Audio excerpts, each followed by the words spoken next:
Hello नमस्ते। म चाहिँ माधव अधिकारी। मेबी हामी 5 वर्षपछि भेट्दैछौँ आज।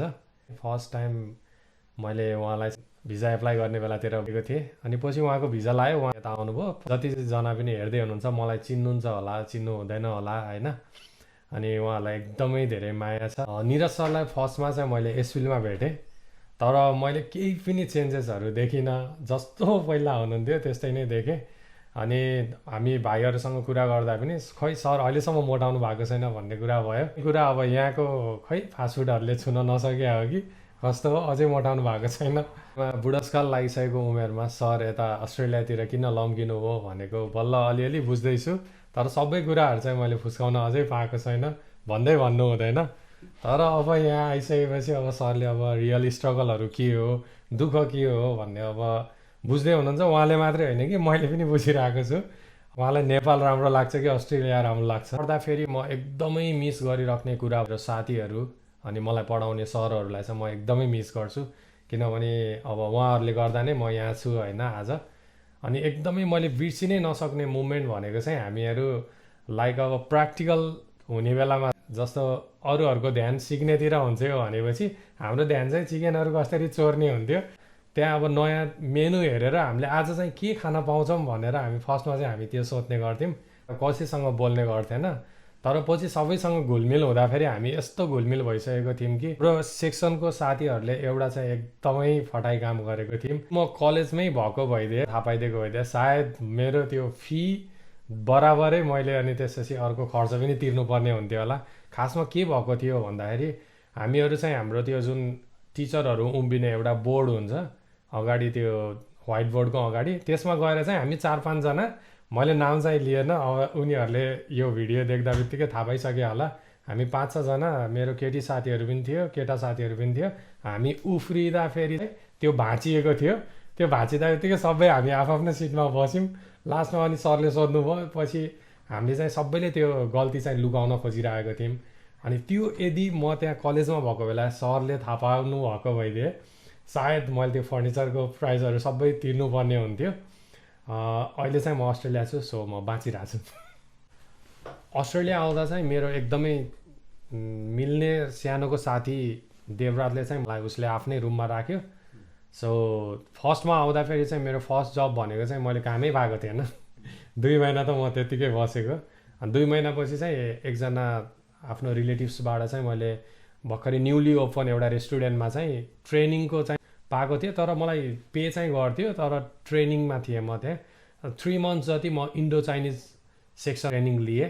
त्यसपछि चाहिँ एज अ सेफ नै अनि काम गरेको थिएँ। मलाई चाहिँ अब पहिल्यै नेपालदेखि नै अब यहाँ आउनुभन्दा अगाडिदेखि नै अनि त्यसपछि म्युजिक सेक्टरमा चाहिँ एकदमै रुचि लाग्थ्यो।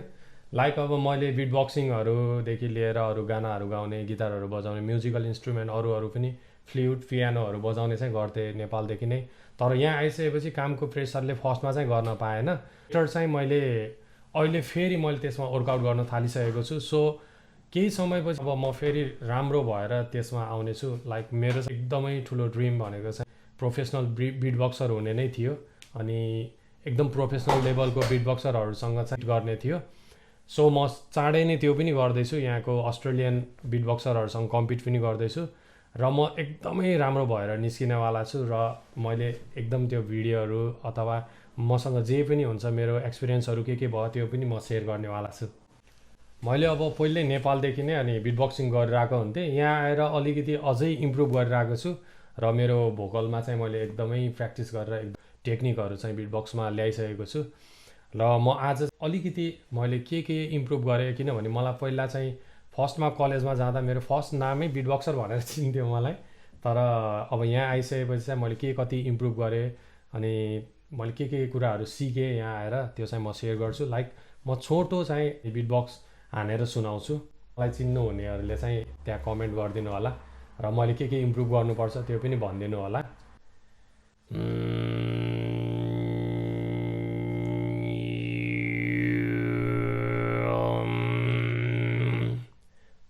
हामी नेपाली वीर गोर्खाली, हामी नेपाली वीर गोर्खाली, हामी नेपाली वीर गोर्खाली, हामी Nepali Bir Gorkali, me be puppy, per couple, me be puppy, bir per couple,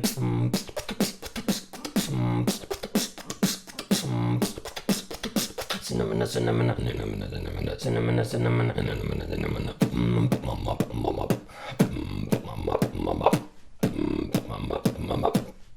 हामी नेपाली बिरको काली। मैले बिटबक्स सँगसँगै अलिकति गानाहरू पनि अब इम्प्रुभ गरेर आएको छु, मतलब कि मेरो भोकलहरू पनि अलिकति इम्प्रुभ गरेर आएको छु। सो मलाई हेर्नुहुने अनि त्यसपछि हाम्रो सरलाई चिन्नुहुने सबैजनाको लागि म एउटा सानो गाना चाहिँ गाउन चाहन्छु।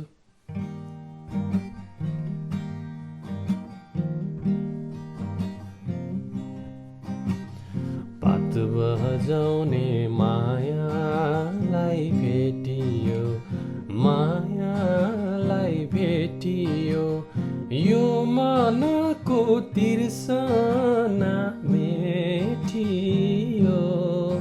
हो गाईलाई चराउँदै लाली जो बन जान्छ कि हजुर, हो पात बजाउँदै।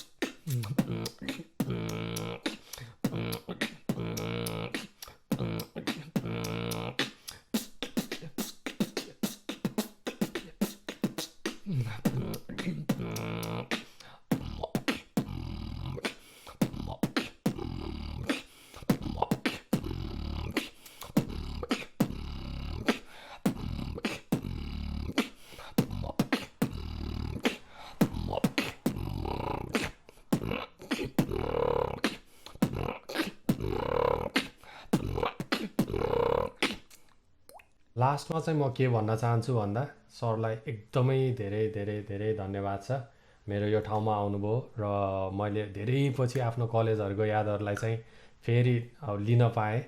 अब म के भन्छु भन्दाखेरि अब यहाँ अस्ट्रेलियामा अब अरूहरू पनि हुनुहुन्छ जसलाई चाहिँ मैले अझैसम्म पनि भेट्न पाएको छैन।